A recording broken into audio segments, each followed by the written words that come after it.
মই বৰ্তমান উপস্থিত আছোঁ পানীদিহিং পক্ষী অভয়াৰণ্যত আৰু অভয়াৰণ্যখনত এইবাৰ পোনপ্ৰথমবাৰৰ বাবে পানীদিহিং ফেষ্টিভেল আয়োজন কৰিছে আৰু মই কেমেৰা সহযোগীক দেখুৱাবলৈ অনুৰোধ জনাইছোঁ। এই স্থানতে আচলতে কাইলৈ যি পানীদিহিং পক্ষী অভয়াৰণ্যৰ প্ৰথম বাৰ্ষিক পানীদিহিং ফেষ্টিভেল অনুষ্ঠিত হ'ব আৰু ইয়াৰ স্থানীয় যুৱকসকলে এতিয়া তেওঁলোকে বিভিন্ন ধৰণে ৰাইজক আদৰিবলৈ কামত ব্যস্ত হৈ থকা দেখিবলৈ পোৱা গৈছে আৰু এটা সুন্দৰ পৰিৱেশ মই কেমেৰা সহযোগীক যদি এইফাললৈ আহি দেখুৱাবলৈ অনুৰোধ জনাওঁ। ডিমৌ নদী কিনাৰত এটা প্ৰাকৃতিক মনোমোহা পৰিৱেশৰ মাজত আচলতে পানীদিহিং পক্ষী অভয়াৰণ্য যি পানীদিহিং ফেষ্টিভেল এই ফেষ্টিভেল অনুষ্ঠিত হ'ব 25 ডিচেম্বৰ তাৰিখে তেওঁলোকে এই দিন ধাৰ্য কৰিছে।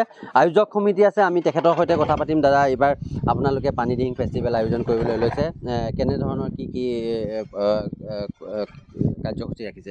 আমি গোটেই ইয়াত বিভিন্ন কাৰ্যসূচী ৰাখিছোঁ। তাতে আমাৰ বিভিন্ন দল সংগঠন আহিব, গোটসমূহ আহিব, গোটসমূহে চল তৰিব। তাতে আমি ঘৰুৱা যিবোৰ বস্তু ইয়াতে আমি পানীদিহিঙত যিখিনি বস্তু পায়, মাছ পোৰাকে আদি কৰি গাহৰি পোৰা, ৰহিমত বিভিন্ন ধৰণৰ মানে গান নাচো হ'ব, চিত্ৰাংকন প্ৰতিযোগিতা হ'ব।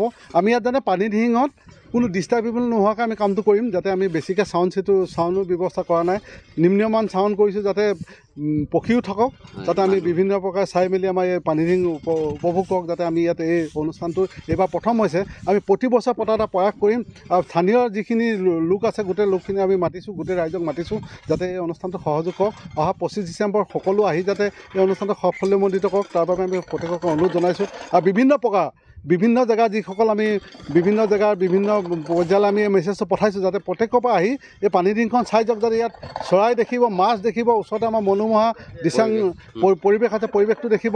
সকলো ইয়াত খেতি পথাৰ আছে, মৌ গৰু দেখিব, আপুনি বিভিন্ন ধৰণৰ চৰাই আছে, চৰাই চিৰিকটি দেখিব।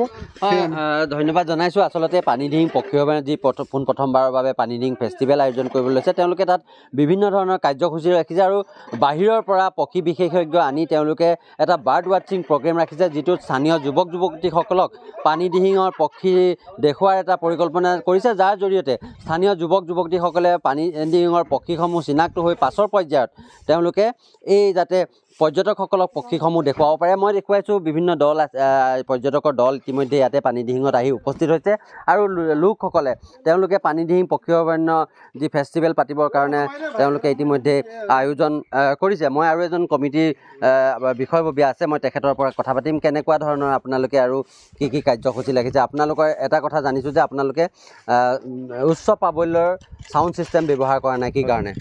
ইয়াত পক্ষী কিবা সমস্যা হ'ব পাৰে, গতিকে যিটো বস্তুটো পানীদিহিং পক্ষী অভয়াৰণ্যৰ মাজতে পতা হৈছে ওচৰতে, গতিকে বেছি উচ্চ মানদণ্ডৰ চাউণ্ড ব্যৱহাৰ কৰিলে হয়তো চৰাই চিৰিকটিৰ কিছু অসুবিধা আছে, সেইকাৰণে আমি ব্যৱহাৰ কৰা নাই।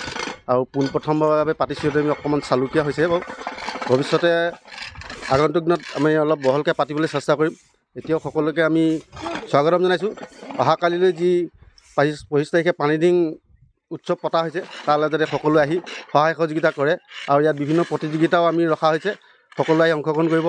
আৰু ট্ৰেডিশ্যনেল টাইপৰ আপোনাৰ কাপোৰ কানি পৰা ইত্যাদি কৰি পোৰা মাছ, লোকেল যিবোৰ খাদ্য সম্ভাৰ তাত ৰখা হ'ব, সকলোৱে আহি উপভোগ কৰিব। ধন্যবাদ। হয়, নিশ্চিতভাৱে আচলতে চাওক, সকলো ধৰণৰ জাতীয় কলা কৃষ্টি ইয়াতে প্ৰদৰ্শিত হ'ব আৰু ফ্ৰীলান্স ছিংগাৰ তেওঁলোকে নিজৰ যি মনৰ পচন্দ অনুসৰি গীত নৃত্য ইয়াতে চলি থাকিব আৰু আয়োজক কমিটিয়ে সমগ্ৰ যি পৰ্যটনৰ প্ৰতি যিসকল আকৃষ্ট তেওঁলোকক পানীদিহিং পক্ষী অভয়াৰণ্যৰ এই যি পানীদিহিং ফেষ্টিভেল সেয়া চাবলৈ নিমন্ত্ৰণ জনাইছে আৰু আমি পাছৰ পৰ্যায়ত কাইলৈ যি পানীদিহিং পক্ষী অভয়াৰণ্যৰ যি পানীদিহিং ফেষ্টিভেল হ'ব তাৰ কাৰ্যসূচী দেখুৱাই যাবলৈ চেষ্টা কৰিম।